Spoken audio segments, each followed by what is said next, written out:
Love the AR platform. Nice machining, accurate, just great lines. Hell, can get some long range action happening. Oh God. How did this communist piece of garbage get in my house? This is America, thank you very much. Oh God, wait.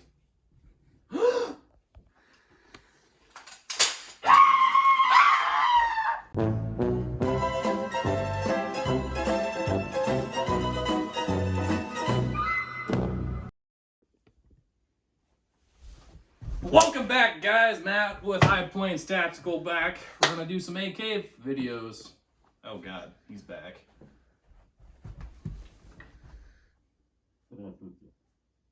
What'd you say?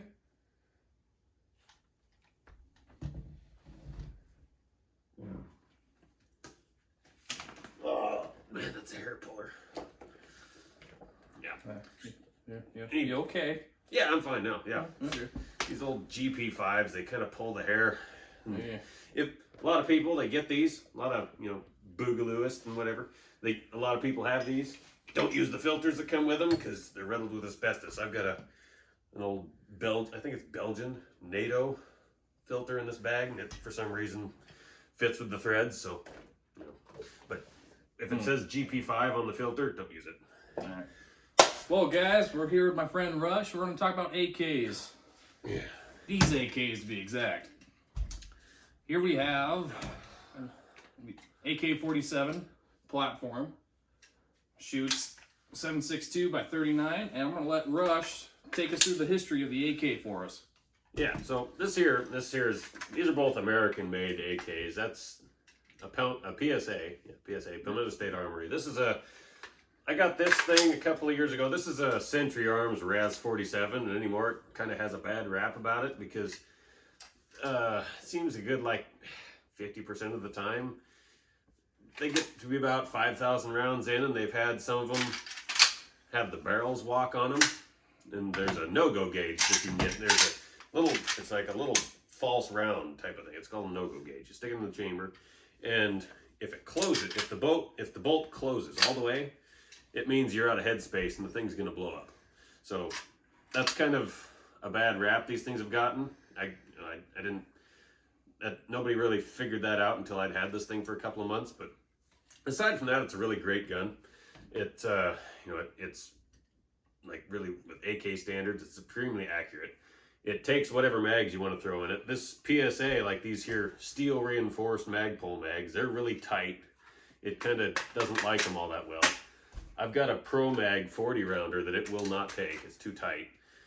But as far as like steel ones, aluminum mags, it does just fine. But this gun, it performs just fine. It's just, hopefully it's not one of them ones where you hit a certain round count and it blows up in your face.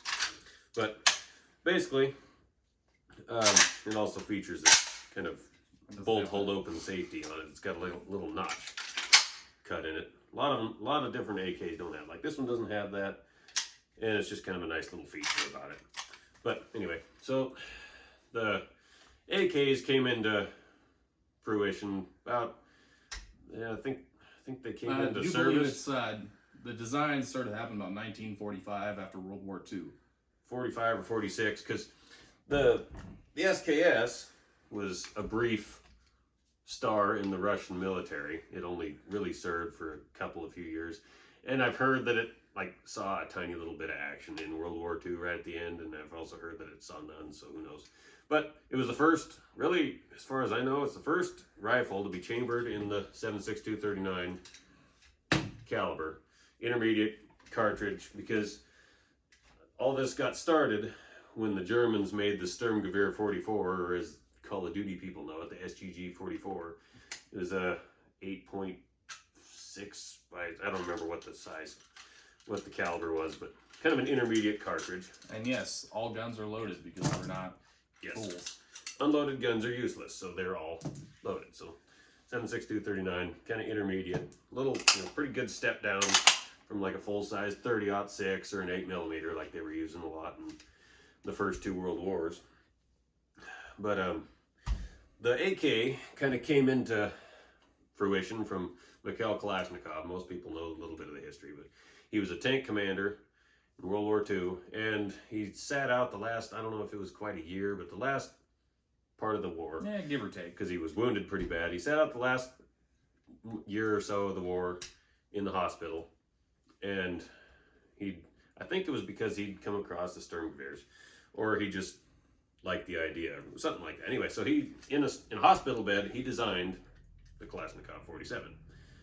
Intermediate cartridge, you know, higher, easier capacity, you know, just easier for your general person to use. These were made to be mass produced. Like, these are both stamped receivers. You'll find them sometimes and you'll see that in the teardown video in the section here in a bit. Yeah, there's so many different variants of these things, and they were meant. The bottom line was they were meant to be easily mass produced, easily used. I mean, this here is like as complicated as it gets. You know, there's a little hold open nut. All it does is this. There's no fancy bolt hold opens like on ARs. This is meant to be given to an illiterate peasant child soldier, basically, and he can go clack and go and it was basically meant to be mass distributed to the illiterate masses. Just to give you guys an all-inclusive idea, since 2004, approximately 500 million weapons are in circulation of various types of manufacturers. The AK sits in at 100 million. 3/4 of that 100 million is the AK-47 platform. Wide use from legit militaries to insurgents, terrorists, Taliban, because of how readily available they are and how cheap they are.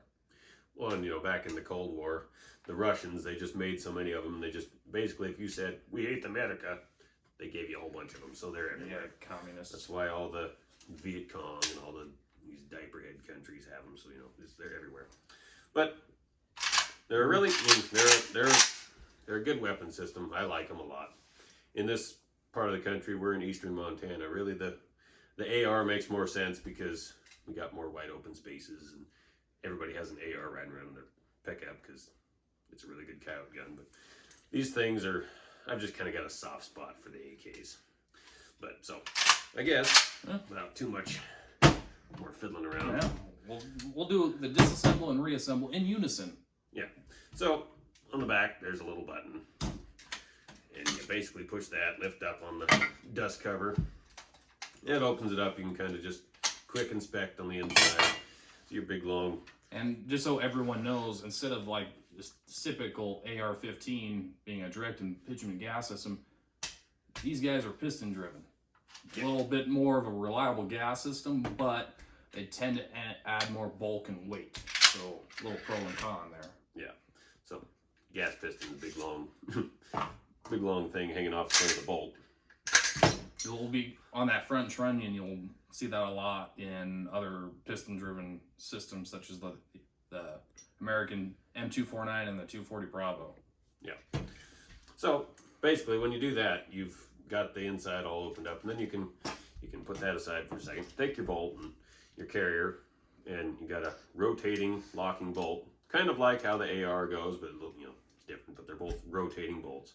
But basically, you just push that back, rotate a little bit, comes right out. And I have yet to do it with this one, but you can look and there's a couple little pins in this bolt, and you can hammer one of them out, and you can get the firing pin out, which I haven't ever done. I don't have the right punch for it, but I don't think that's really ever necessary, probably. But unless you're shooting corrosive ammo, maybe, I don't know. But for what we do, it's really not that necessary. But anyway, this one I've got worn in so that you don't need a tool, but a lot of the time you need a tool. This is fairly new. You need a tool. Yeah. To get the gas tube off, there's a little lever here. You lift that up, gas tube comes off, and inspect it. And pretty much there's your disassembly of the AK-47 platform. Yep. Now to reassemble. Yep. Basically, yeah, just reverse process. Make sure that sets all the way down in there, otherwise the latch won't go in. That so it'll sit all the way forward. Get your carrier and trunnion.